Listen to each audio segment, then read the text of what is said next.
pessoal, sejam bem-vindos a mais um vídeo aqui no canal. Meu nome é Nayara, para você que não me conhece. No vídeo de hoje a gente vai falar sobre os livros que eu li em 2025. Eu li alguns em formato físico e alguns em formato digital, então os que forem digital eu vou colocar para você aqui em algum lugar dessa tela a capa dele para você saber que livro que é. E eu vou falar deles de forma bem breve, porque aqui no canal tem alguns vídeos já sobre alguns livros e eu vou fazer outros vídeos para que a gente possa entender um pouco mais a fundo de um ou outro livro que eu for lendo ou que eu já li. Então, se você leu algum desses livros que eu vou falar aqui, que eu li em 2025, deixa seu comentário dizendo qual que você leu, ou às vezes também algum livro que você quer ler em 2026 ou nos próximos anos aí, e aí você também comenta qual que é algum desses livros aí que pode estar na sua lista. Tá bom? Então vamos lá começar. O primeiro livro que eu li em 2025 foi Sociedade do Cansaço, que na verdade é mais um ensaio filosófico. Então ele é bem curtinho, tipo 40 e poucas páginas mais ou menos, e ele é de um sul-coreano. Eu não vou me arriscar a falar o nome dele aqui, mas eu vou deixar aqui no livro aqui na tela. E ele é um ensaio filosófico, ele se propõe a analisar um pouco a sociedade de hoje em dia em contraste com a sociedade passada. E ele fala muito sobre as diferenças da sociedade, né? A nossa sociedade atual, ela é muito voltada para a produtividade, né? A sociedade anterior à nossa, a sociedade mais antiga, ela não era assim. Então, nesse ensaio tem alguns capítulos, né, como se fossem artigos ali escritos, publicados, e ele vai comentando alguns pontos sobre a sociedade, sobre como que era o trabalho, a cobrança externa, e hoje em dia já é uma cobrança mais interna e tudo mais. Então, é um livro super interessante. Como eu disse, ele é um ensaio filosófico, então ele não é tão fácil de ler, mas ele também não é difícil.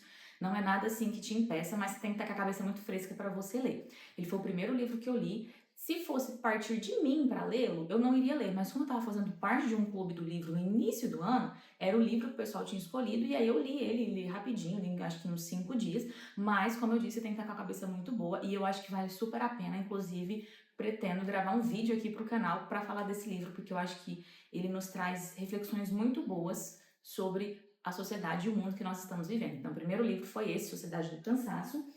O segundo livro que eu li foi Produtividade Redimida, que também foi em e-book, que é do pastor Alan Porto, e ele traz uma visão super legal sobre a produtividade com a ótica cristã, né? Trazendo esse contraste de produtividade que a gente vê no mundo, que as pessoas têm falado sobre isso, e a ótica cristã, a perspectiva cristã diante disso, como que a gente vê a Bíblia falando sobre isso. É um livro muito bom, eu li ele até mais rápido do que eu gostaria, porque se você for ler, e eu super indico, eu indico que você leia ele com um pouco mais de calma para você digerir tudo, fazer os exercícios que ele propõe, até para te ajudar na questão da produtividade, se essa é uma das suas metas para 2026. Se for, né, se você quer ser mais produtivo, se você sente essa necessidade, super indico esse livro. Começaria a ler o ano em 2026, né, próximo ano aí já lendo ele, muito bom mesmo. E não faça como eu, não leia tão rápido. Eu acredito que é um livro que a gente tem que estar sempre revisitando, sabe? E engraçado, se você for olhar os 2 primeiros livros que eu li do ano, tinha muito a ver com produtividade, né? Enfim, a gente começa o ano com algumas coisas e ao longo do ano a gente vai mudando, né? Um ano é muita coisa. O terceiro livro que eu li já foi para um clássico, né? Eu li Memórias do Subsolo, do Dostoiévski, que é uma ficção, então já saí um pouco da produtividade ali, dessa leitura um pouco mais informativa, uma leitura que a gente usa para aprender, né? Mas eu já pulei ali para Memórias do Subsolo, porque eu já queria ler, eu não lembro o que me deu, mas eu quis ler. E achei o livro também muito bom, muito bom. Não é à toa que ele é um clássico, né? Ele não é muito como eu esperava, na verdade eu nem sei, mas ele não era tanto quanto eu esperava, mas eu achei o livro muito bom, muito válido. Então, se você quer ler clássicos e você tem vontade, eu sugiro Memórias do Subsolo, porque ele é um livro curto. Não é um livro tão fácil assim também, mas também não é difícil, dá para ler e é uma trama que te prende, é bem interessante, bem legal. E depois, o quarto livro que eu li, agora sim a gente vai para os livros físicos, porque os 3 primeiros foram todos em e-book. E o primeiro livro físico que eu li esse ano foi o Maestria, do Jordan Raynor, que com certeza eu vou fazer um vídeo aqui no canal para falar desse livro. Esse livro, ele foi, tipo, assim, foi maravilhoso. Eu tava em um momento da vida ali, né, no início do ano, pro meio do ano, pensando muito sobre questão de vocação, de trabalho, tentando me encontrar diante de algumas situações. E eu tinha ouvido falar que esse livro era muito bom e falava muito sobre vocação. E de fato é um livro inteiro que fala sobre vocação, chamado, vendo aquilo que você é bom, aquilo que você foi chamado para fazer, né, nesse sentido de trabalho. Então eu resolvi ler esse livro, né, tá bem marcadinho aqui. Vai sair vídeo com certeza dele, porque ele foi maravilhoso. Esse livro é excelente. Então, se também você tem essa necessidade, você sente que você quer descobrir um pouco mais sobre a sua vocação, apurar isso mais, enfim, esse é o livro, muito bom. E depois de Maestria, já fui para ficção, que foi Andorinhas de um Continente em Chamas, que já tem vídeo desse livro e do número 2, que é esse aqui. Já tem vídeo no canal, vou tentar deixar o link aqui para você também, que é uma ficção cristã, é uma distopia, então que se passa ali num mundo bem futurístico, aquela pegada de Jogos Vorazes, então se você ficou interessado, assiste aqui no canal que tem vídeo sobre esses livros.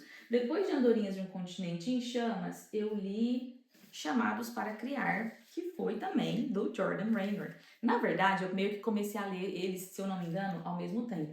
Eu tô olhando pro lado porque eu preciso consultar a minha lista, porque eu me esqueço, gente. Eu meio que li eles meio juntos, na verdade eu comecei a ler Chamados para Criar primeiro, depois eu comecei a ler Andorinhas e eu fiquei lendo os dois ao mesmo tempo. Então eu fiquei um tempinho também no Chamados para Criar, que também é do Jordan Raynor, que é o mesmo autor de Maestria, né? Esse livro aqui foi escrito primeiro, mas eu fiz o contrário, eu li primeiro Maestria e depois eu li Chamados para Criar. Chamados para Criar já tem uma pegada um pouco mais voltada para a criatividade, para o empreendedorismo. Mas entenda como empreendedorismo tudo aquilo que você cria. Então, isso que eu achei legal desse livro, ele fala muito sobre isso. Eu achei genial, é um dos meus livros favoritos do ano, eu amei esse livro. Então, fica aí para você a dica se você sente que você é chamado para criar alguma coisa, seja um livro, seja um canal no YouTube, seja escrever textos, seja produzir conteúdo para as redes sociais, porque você também está criando coisas, seja administrar ou criar uma empresa, um pequeno negócio. Então, todas essas coisas envolvendo o trabalho, ele fala muito sobre isso nesse livro, eu achei genial, muito bom. E depois dele, eu li Um Lugar Chamado Getsemane, que é um livro do meu pastor aqui da igreja, um dos pastores aqui da minha igreja, publicou esse livro e fez um lançamento super legal lá na igreja. E aí a gente teve esse acesso a esse livro, que é um livro muito, muito bom. Então, se você está passando por um momento de dificuldade na vida, aqueles momentos assim que às vezes você não consegue compreender o porquê que você está passando, enfim, tá com dificuldade, né? Em qualquer área da sua vida, esse livro aqui é excelente. É um livro que tem uma linguagem super fácil, bem tranquilo, você consegue ler ele um dia, ele tem 80 e poucas páginas. Eu vou deixar o Instagram dele aqui marcado, porque se você tiver interesse, você chama ele no Instagram e conversa com ele, que daí ele envia o livro para você. Não está disponível em nenhum site, em nenhuma livraria. Então, se você tem interesse, você pode falar direto com ele. É um livro muito bom, excelente, tenho certeza que vai transformar a sua vida. Eu, quando li, eu até comentei com ele que é como se fosse um bálsamo, né? Você entende ali os momentos de dificuldade que Jesus passou e consegue aplicar também para os momentos de dificuldade que a gente vive hoje, né, na nossa vida. Em algum momento da vida a gente vai passar por uma dificuldade, a gente vai passar por um Getsemane. Então, ele faz esse paralelo com as dificuldades, os sofrimentos que Jesus passou ali no jardim do Getsemane antes de ser crucificado, e aí traz ali para nós um paralelo como isso pode acontecer, enfim, como a gente pode aplicar isso na nossa vida. Então, esse livro é maravilhoso para você que talvez queira presentear alguém que está passando por um momento de dificuldade, ou até você mesmo. Então, fica aí a indicação. Eu li ele rapidinho também. E depois que eu li O Lugar Chamado Getsemane, aí sim eu li Os Pardais do Velho Mundo, que é a continuação do Andorinhas de um Continente em Chama. Então, esse é o 1, esse é o 2, como eu disse. E eu fiz um vídeo aqui no canal explicando dos dois juntos. Não fiz separado, mas se você tiver curiosidade para saber um pouco mais de ficção cristã, e é maravilhosa. Então, se você quer ler em 2026, no próximo ano, você está com vontade de ler alguma ficção legal, um livro que te prende, alguma coisa assim diferente, você quer ler mais histórias, né?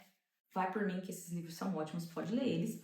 E deixa eu ver aqui quais foram os próximos livros que eu li. Ah, eu li 2 livros também de uma escritora brasileira. Esses 2 aqui é de uma escritora brasileira, né, Gabriela. Esse aqui também, né, do meu pastor Gessé Oliveira. E aí depois eu li A Lâmina Mais Cortante, da Rebeca Souza. Vou deixar aqui também, que eu li no formato de e-book.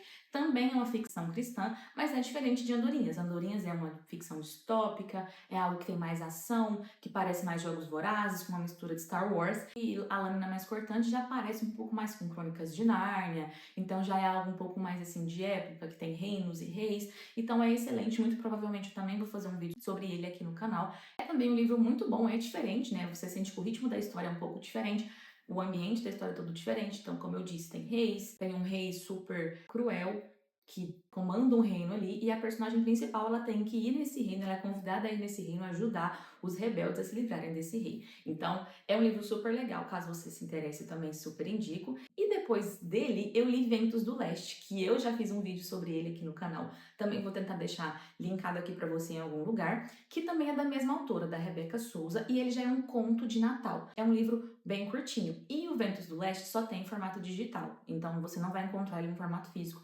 mas é um livro genial, eu li ele ali bem próximo da época do Natal e foi assim maravilhoso. Inclusive, ele até me fez chorar. Então, se você quiser saber um pouquinho mais desse livro, eu já até deixei, já tem um vídeo aqui, e aí você assiste, depois me diz as suas impressões, leia, porque foi um livro maravilhoso. E por último, o último livro que eu li mesmo foi esse aqui, 24 Horas na Atenas Antiga. Na verdade, eu comecei a ler ele em setembro e terminei em dezembro, porque eu fui lendo ele paralelo a outros livros. Então, enquanto eu lia as ficções e outras coisas, eu lia esse aqui, no meu café da manhã, que tem capítulos razoavelmente curtos, e era bem interessante, né, para eu ler ali no momento. Então, esse ano eu fiz esse teste, eu comecei a ler 2 livros ao mesmo tempo e funcionou, 2 livros diferentes. Então, à noite, ali no momento de lazer e de descanso, às vezes eu lia uma ficção, e aí durante o dia ali, no meu café da manhã ou alguma coisa, eu lia esse livro aqui. E eu adorei, eu achei muito bom. Pra quem quer saber um pouco mais, tem interesse e gosta, né, da Grécia e quer saber um pouco mais sobre Atenas, enfim, é a Atenas antiga, não é nada atual, é da época bem antiga ali, principalmente em que se fala sobre a época da democracia de Atenas, que foi a Era de Ouro de Atenas. Então esse livro fala um pouco sobre isso. Esse livro é muito bom, então se você tem esse interesse, leia ele, se é algo que te interessa mesmo, né? Mas se não, tudo bem, então esse aqui porque era um gosto meu, eu queria saber um pouco mais sobre, então achei que o livro foi muito válido. O autor fala da perspectiva dos habitantes de Atenas. Então, como ele comenta aqui no começo do livro, a gente aprende sobre Atenas muito sob a ótica dos grandes, né, dos filósofos, dos historiadores, enfim. E aqui ele faz o contrário, ele pega como se fosse um cidadão comum de Atenas e ele coloca ali, ele cria como se fosse uma narrativa bem simples de um guarda que tem contato com um escultor ali da deusa Atena, por exemplo.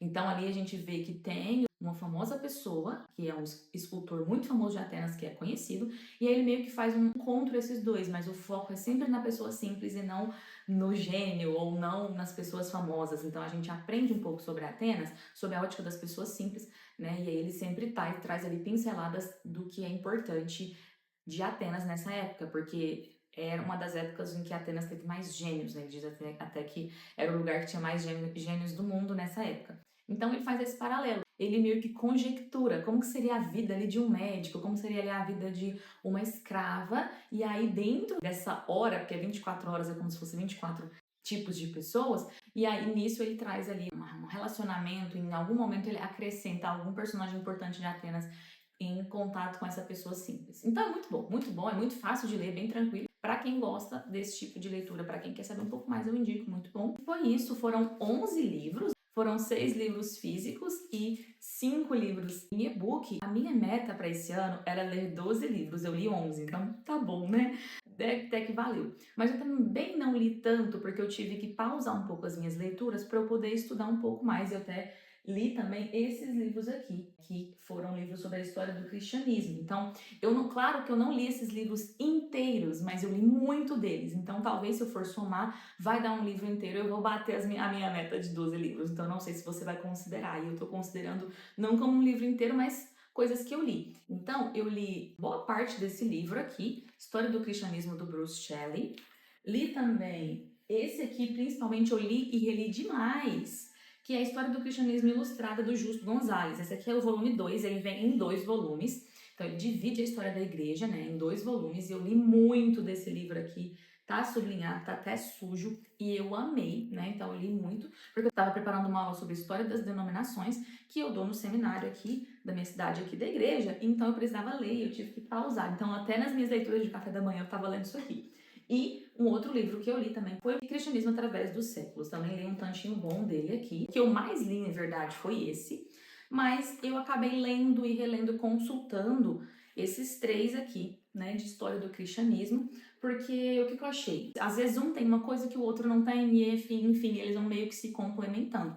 Então também fica a indicação para você que quer aprender um pouco mais sobre a história da igreja, quer saber que livros você compra, eu tenho esses aqui e eu indico os 3. Então, assim, se eu fosse para eu escolher um, eu escolheria esse do Justo Gonzalez. É o mais clássico de todos. Todo mundo que vai falar sobre a história da igreja indica esse livro. Super fácil de ler, a visão panorâmica dele é muito boa e aí depois você pode ir, né, ali incrementando sua biblioteca. Então, se fosse para escolher um entre os 3, eu escolheria esse. E aí a gente tem esses outros dois também que são muito bons, a História do Cristianismo e esse aqui que eu mostrei. Então, foram todos esses livros. Eu li muito desses livros aqui, li um pouco de história, como eu disse, não foi um livro inteiro, mas né, se a gente for contar aqui, foram, eu acho que umas 150 páginas, se não forem mais. Eu li muito desses livros aqui. Então é isso, pessoal. Esses foram os livros de 2025. Como eu disse, se você já conhece algum, se você já leu algum, deixa aqui um comentário pra gente saber. E se você quer ler também, não se esqueça de deixar seu like nesse vídeo. Isso é muito importante pra mim. E também se inscreva no canal se você gosta de assuntos relacionados a livro, teologia e vida comum. A gente se vê no próximo vídeo. Até mais. Tchau, tchau.